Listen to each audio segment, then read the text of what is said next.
ArsenalFanTV still down there at the King Power Stadium where Arsenal have lost by 3-1. We're going to do the player ratings. I've got Luke here.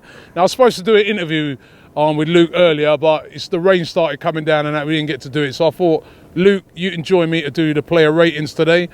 A horrible defeat, really. Another defeat for Arsenal away from home in 2018. No wins. Can you believe it? No wins away from home in 2018. Arsenal Football Club. No, I can't believe it, but do you know the way it's going on? You come to these games and you expect it. It sounds horrible, but that's the worst thing about it. It's the worst thing about it. Like I just said to you, when we equalised, half the fans were celebrating. I just thought it's only a matter of time before we concede, because we played well. Like in the second half, we actually played well. If you look at Newcastle, we played well against Newcastle. Brighton, we come back when we were 2-0 down. We've had this consistently. It's been a pattern, but you can clearly see now there's a mental block when we go away from home. It is a clear mental block. The players lack a lot of confidence. Aubameyang even lacks confidence, and he's only just been here. I mean, I saw tonight. I know he scored the goal and he's got goals in his name. He's been very good, but at the same time, there was loads of times where I thought, take him on. He doesn't. Iwobi, the same, cuts inside. 10 men, wasn't it? I know it's 10 minutes hard, but you've got the pace. You mean he's quicker than Vardy. He should be just driving down, taking some shots off. And you can clearly see in the team, the team is just drains of confidence when they go away from home. All right, listen, let's get into the player ratings. I'll do one, you do one. Right, so let me start off with Petr Cech. I'll do Cech then. Actually, I thought he had if it worked for him tonight. In that first half, they were absolutely peppering us when we went down to 10 men. If it hadn't been for Cech, it could have been a worse scoreline. I'm going to give Cech 9 out of 10. I thought he played really well today.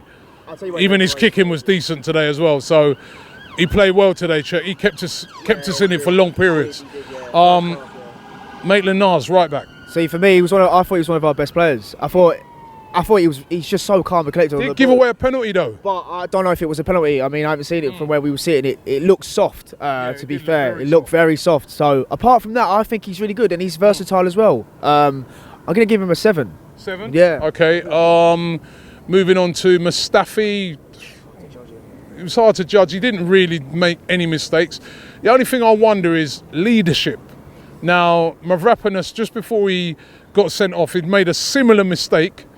And then, somebody should be saying to him, and I don't know if maybe Mustafi might have said to him, but somebody should be saying to him, listen, that's Jamie Vardy there. That guy, that's what he does. He plays on the shoulder, he's quick, he's one of the best in the business in the Premier League. You cannot dwell on the ball and try, you need to move that ball quickly. Did he say that to him? I don't know, but an average performance by him, I give him a 6 out of 10. Mavropanos.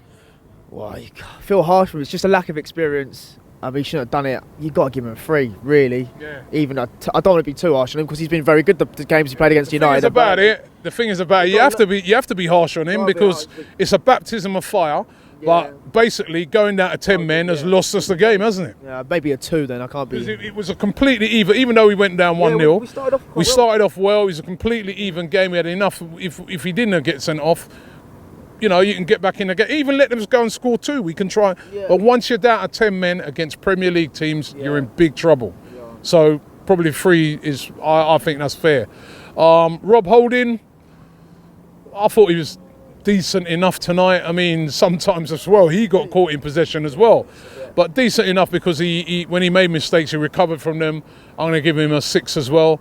Kolasinac. See, I thought Kolasinac was very good in the second half. I thought he got up and down a lot. Gave Iwobi a lot of support, but if I'm being extra critical, his final product, there's a way to cross the ball and you need to cross it into good areas, just not cross it into the box. I don't think he looks up enough. But he showed his physical side, like the tank we all know. So I'll give him a 5. Okay, 5. I thought you were going to give him a bit higher than that, but 5. No, I'll give him a... Because I know there's... Don't forget, he was a player of the... He was in Team of the Year when he played at Schalke, so I think there's more from him. So definitely more from him.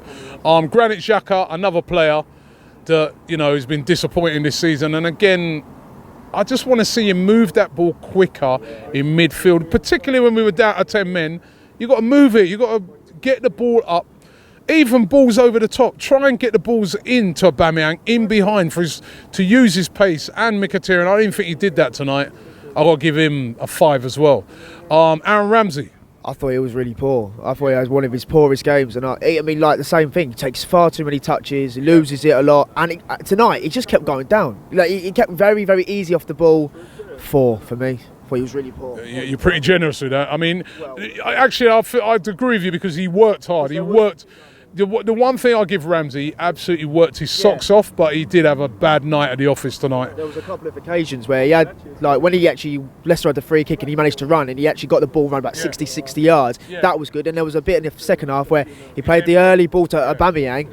But apart from that, he didn't go on it, anticipate it even more. He wasn't his greatest of games.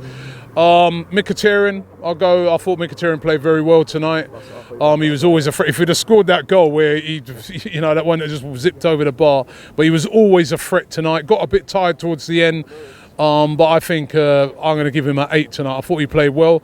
Iwobi on the other side.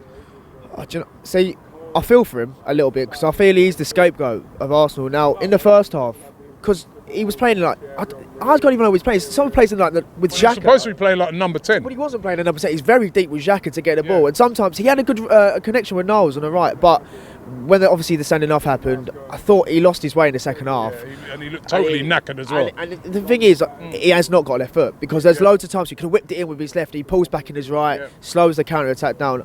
And a lot of times he got into great positions and didn't know what to do. And then the only time he did, he put it into row Z, which was dreadful. So there's 4. Aubameyang, I thought Aubameyang, he worked hard.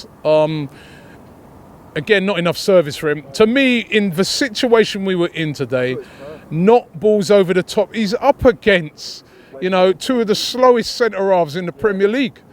And we were hitting balls in behind for him. I don't understand what was going on. I know we were down to 10 men, but I couldn't understand that. He scored again. He's a prolific goal scorer. I'm really looking forward to seeing him next season under a new manager in a different team. But he scored again, and for that, I'm going to give him a 7. Yeah, it shows what a world-class striker could do. Definitely. Nketiah, hard to judge him. I mean, for about the first 7 minutes he come on, he was just running up and down the pitch. I mean, he did show a little bit of fight so I can only give him a 5, really. But I'd like to see it's hard. I'd like to see him have more opportunities because he does look like a promising talent. So I mean, I would have liked to have seen him play right from earlier on tonight. But listen, the manager got to mark him. It's no wins away from home in 2018.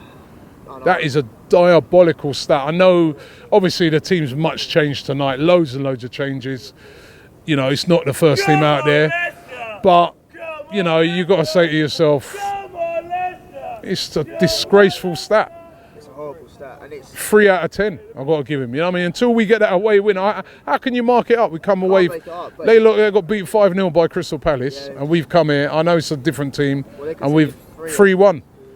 Nah. Conceded 2 at West Ham. Yeah, I got to give him a 2 or a 3. I just feel for him because, you feel for him because but I think I don't feel for him. I just feel for him because of the manner of where we lost. Because the red card, it's not Wenger's fault. The penalty is not his fault. It's the players on the pitch. I think the team was capable to get the win tonight. I really do. But and listen, the 3-1. They're going for it at the end. They're going hell for leather in the last couple of minutes. So you've got to excuse that. Yeah, what you want your team to do, which is fine. But until he gets that away window. But it's a shocking record. I mean, 28. How can you leave your 22 years on no wins, no points away from home? Let's hope he gets one at Huddersfield. I'm going to give the manager. I'm going to give the fans tonight. I give them an 8 out of 10. They really turned out. It's a meaningless game. They really turned out in their numbers as usual tonight. Really got behind the team. So 8 out of 10 for that, despite not seeing a win away from home in 2018. So we roll on to Huddersfield. Hopefully we can get 3 points there, or even a point or something. But it's just been shocking away from home this season. It's Robbie here. I'm on the set of the Real Football Fan Show. We're about to get things cracking. You ready for this? Oh yeah. The Real Football Fan Show every Thursday just after midnight on Channel 4. Make sure you check it out.